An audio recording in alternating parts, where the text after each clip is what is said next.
Nós vamos ver agora uma outra frase, porque no início, na hora que eu conceituei advérbio, eu disse duas coisas. Primeiro eu disse que, em geral, era a palavra que se ligava ao verbo, indicando a circunstância em que a ação ocorreu.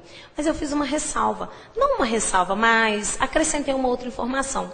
Eu disse que o advérbio também pode se ligar ao verbo, ou um adjetivo ou a um outro advérbio. Por exemplo, nessa frase, ela agiu muito bem. Eu poderia entender que muito está ligado ao agiu e que bem está ligado ao aju. Muito intensidade, bem o modo. Só que, pera lá. Eu fiz a frase para dizer que ela agiu com intensidade, muitas vezes, ou que eu fiz a frase para dizer o modo, a maneira como ela realizou a ação.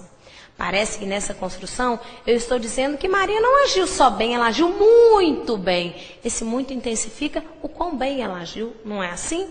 Uma frase interessante seria, ela nada muito bem.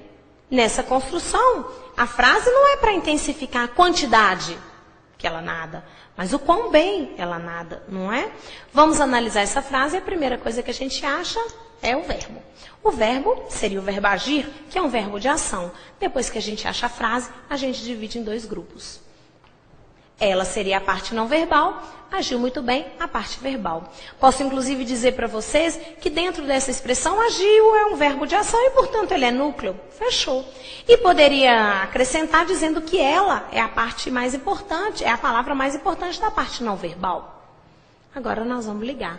Muito bem é a maneira como ela realiza a ação de agir. Dentro dessa estrutura, eu vou dizer que muito bem juntos.